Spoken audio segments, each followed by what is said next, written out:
maximizarão os resultados, e isso é ótimo, tem um risco, que é não há assim tantas pessoas iguais àquelas para fazer em grande escala e, portanto, o programa não vai funcionar.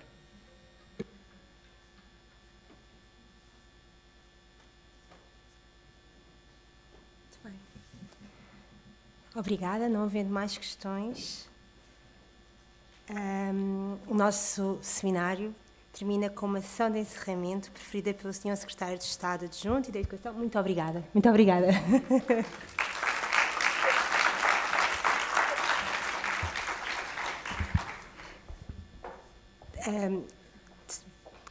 Pronto, o nosso seminário termina então com uma sessão de encerramento preferida pelo Sr. Secretário de Estado Adjunto da Educação, Alexandre Albente Cristo, que eu convido aqui ao nosso palco e a quem passo desde já as palavras para estes momentos finais. Obrigada.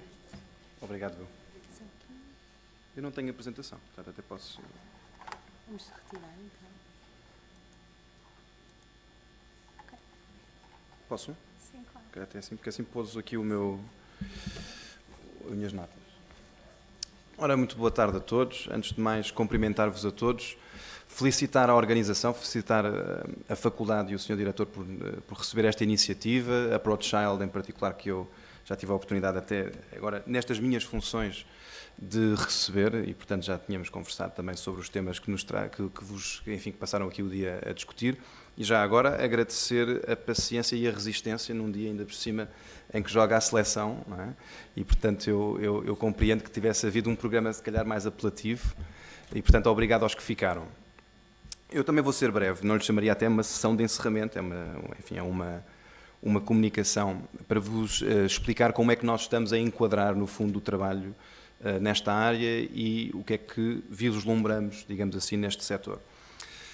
Três grandes ideias que eu vou desenvolver. A primeira é que aquilo que nos está a orientar no ponto de vista da política pública é que só importa aquilo que realmente funciona. Ou seja, nós vamos sempre olhar para as evidências e seguir as evidências e, no fundo, percorrer o caminho que as evidências apontam. Quando se fala de creche e de pré-escolar, ou seja, aqui agora permitam-me ainda alargar aqui o espectro dos 0 aos 6, o que é que nós sabemos? Sabemos aquilo que o Pedro Freitas ainda há bocadinho expunha, que é, não há na educação área onde o impacto seja tão imediato, tão estrutural e tão duradouro, ou seja, mesmo numa lógica de vida na criança, desenvolvimento da criança, perspectiva de sucesso escolar e perspectiva também na vida adulta de uma qualidade de vida superior, seja nos rendimentos, seja até no seu bem-estar. E, portanto, naturalmente, esta é uma prioridade que a equipa governativa assumiu e assumiu desde logo, e aqui, quando eu vos digo que aquilo que importa são as políticas públicas que funcionam, não vos estou só a dizer que isto é importante, estou-vos a dizer que nós também olhamos, e isto foi desde o início, sobre como é que deveríamos abordar este tema, e aquilo que nós constatamos é que não funciona ter uma dupla tutela, nomeadamente na questão educativa, se me permitem, assim, também aqui largo espectro. E isto quer dizer o quê? Quer dizer que nós olhamos, fizemos um benchmark, vamos chamar assim, internacional, um comparativo internacional, onde é evidente que a situação portuguesa era minoritária, era uma opção minoritária, e o caminho que outros países estiveram na mesma circunstância, da dupla tutela, fizeram foi, quando passaram para uma tutela, deram-na à educação. Precisamente porque há este entendimento de que não basta, permitam-me a expressão, guardar as crianças, é preciso desenvolver e trabalhar com elas para o seu crescimento. É essa a abordagem que nós adotamos também na equipa governativa. Nós, naturalmente, isto é evidente, ainda temos uma dupla tutela da perspectiva formal, mas naquilo que são as orientações pedagógicas e o entendimento do papel da educação, nós, nesta equipa governativa, o papel da educação começa aos 0 anos. Portanto, nós já estamos a trabalhar ao nível dos 0 anos. Portanto, esta era a primeira mensagem que eu vos queria deixar. As outras duas são sobre desafios, ou seja, não vou querer repetir aqui muitas das questões que já foram trazidas sobre os desafios, mas queria, no fundo, situar-vos sobre como é que os estamos a trabalhar. O primeiro desafio é a questão do acesso. É evidente que a taxa de cobertura é insuficiente. É evidente que não só é insuficiente do ponto de vista da oferta, como há desigualdades gritantes no acesso à oferta existente. Isto, naturalmente, e os dados do Dr. Pedro Freitas tinham ali um espaço temporal que ia até, salvo erro, até 2021.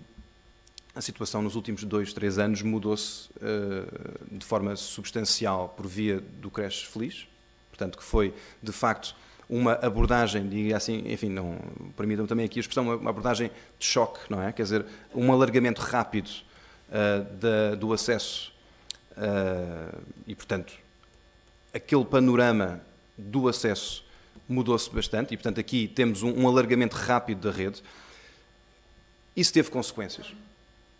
Já lá vou ao outro desafio, mas do ponto de vista da rede teve consequências grandes, até do pré-escolar, porque se nós ligarmos aqui, nós sabemos que muitas ofertas de pré-escolar foram convertidas a creche para, no fundo, dar resposta ao Creche Feliz, e agora essas crianças têm que continuar a ir para o pré-escolar e é um grande desafio ter oferta para todos.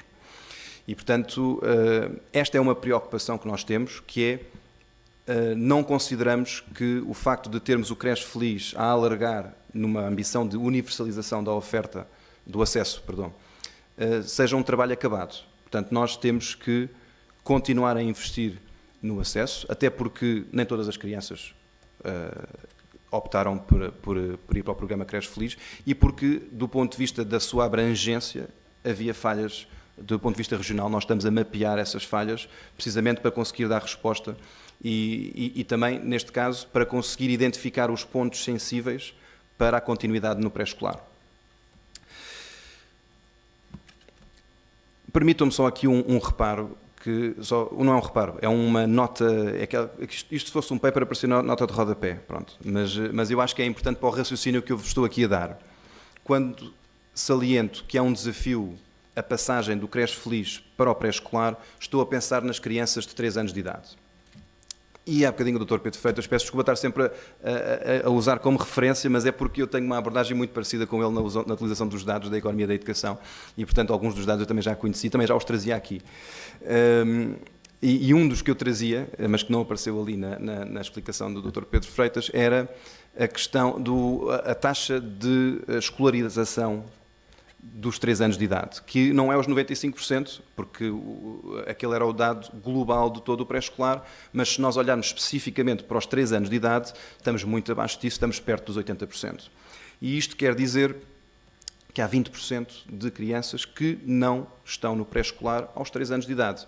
E claro que ninguém tem ilusões sobre isso, estes 20% não são as famílias mais favorecidas, são precisamente aquelas crianças que mais beneficiariam de frequentar o pré-escolar, porque mais precisam da escola para, no fundo, conseguir atingir níveis, assim, horizontes de vida mais largos.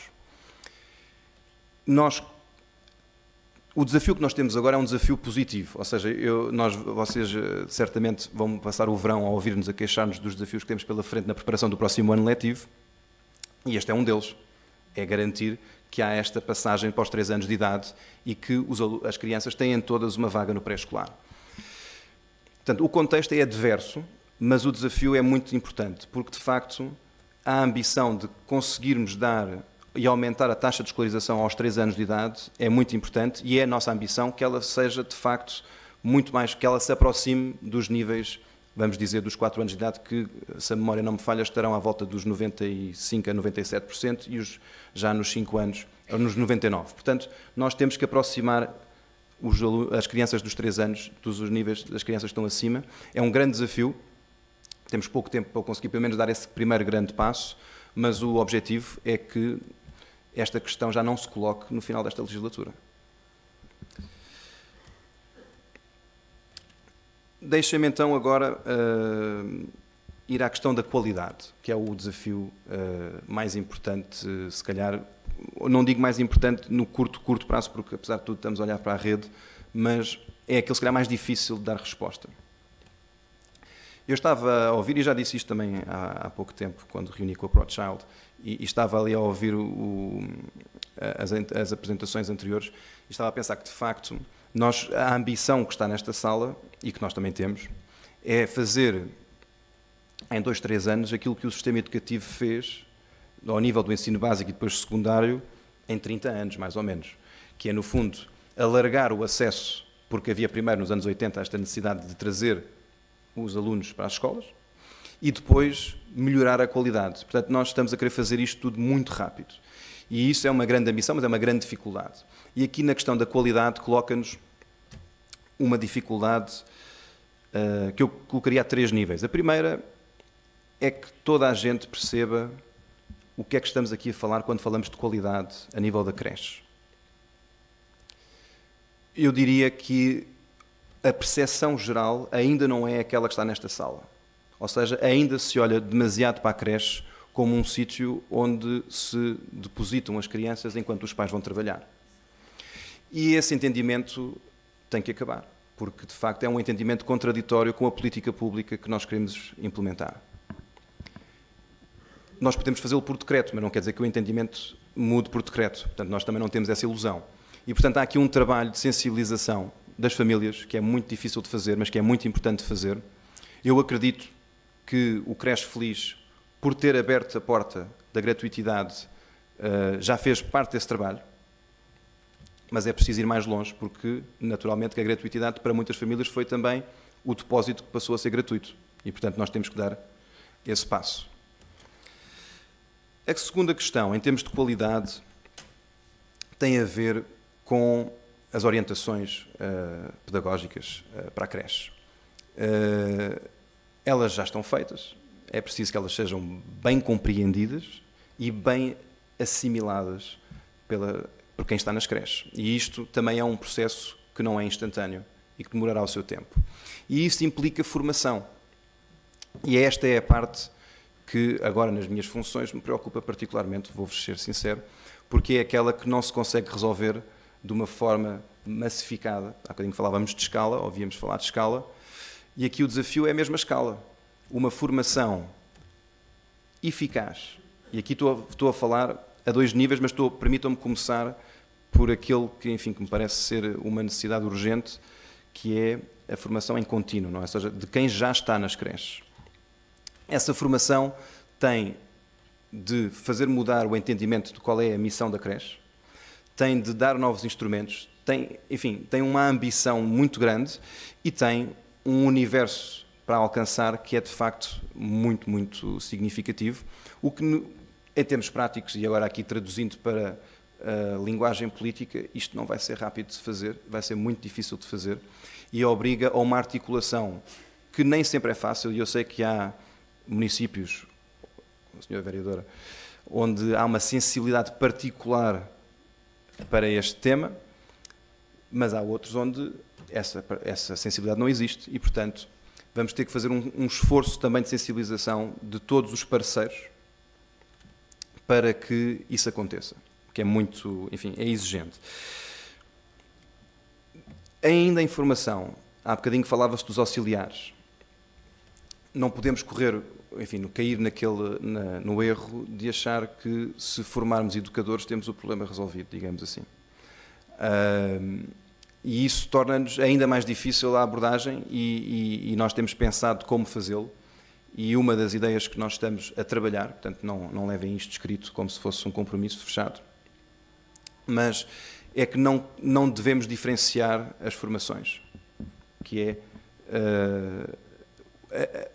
grosso modo, o trabalho e a ambição que tem que haver é igual. E, portanto, é essa a abordagem que nós também vamos ter por razões de coerência e por razões também práticas. Imaginem o que seria 2 mega-operações de formação a correr em simultâneo para públicos diferentes que depois se encontram no mesmo espaço para trabalhar. Seria completamente cacofónico, não é? E, portanto, do ponto de vista daquilo que faz sentido e daquilo que é coerente de política pública, é esta a abordagem que nós pensamos seguir.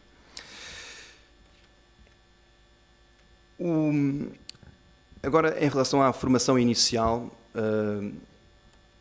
uma preocupação que, sinceramente, como estamos a falar de algo cuja implementação ou os efeitos são mais longos de aparecer, não é? Estamos aqui a falar de mudar a oferta que existe no ensino superior para quem quer trabalhar em creche, o tempo que eles façam essa formação, que entrem em creche, enfim, isto é que estamos a falar de renovação geracional.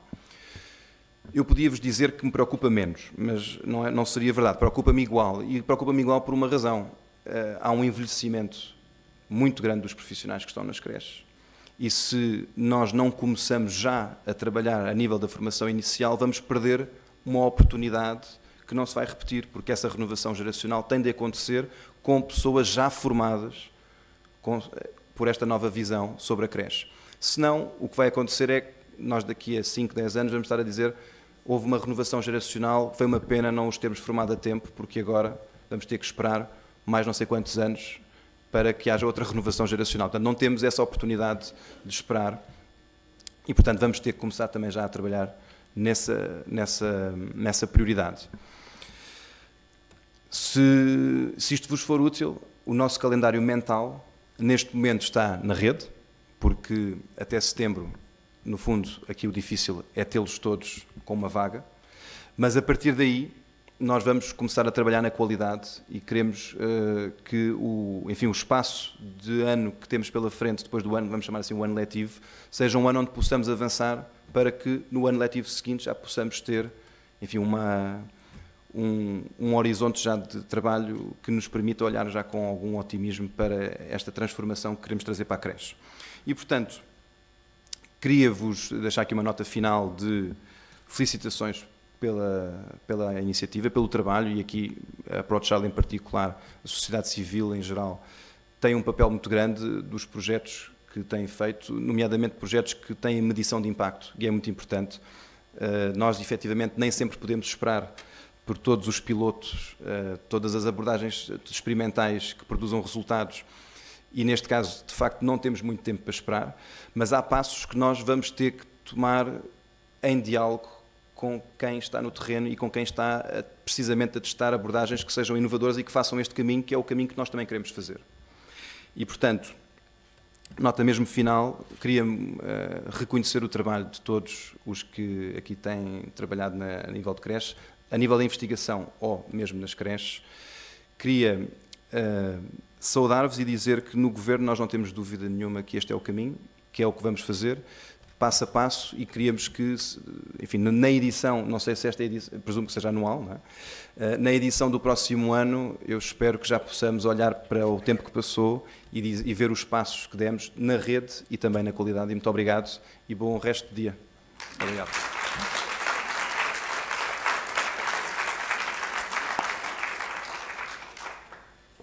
Muito obrigada. Saímos esperançosos. Muito obrigada, Sr. Secretário de Estado. Em nome do ProChild Collab, deixamos um enorme agradecimento pela vossa presença e participação neste segundo Seminário de Desenvolvimento e Educação em Creche. Reforçamos também o nosso agradecimento pelo acolhimento à Faculdade de Psicologia, da pessoa do professor Telmo Batista, aqui presente. Saímos deste evento com uma visão plural, mas integrada, sobre como as evidências podem informar as políticas públicas e sobre os principais desafios que se colocam atualmente neste setor em Portugal. Continuação do bom dia, com a vitória de Portugal, e até um próximo momento de encontro. Obrigada.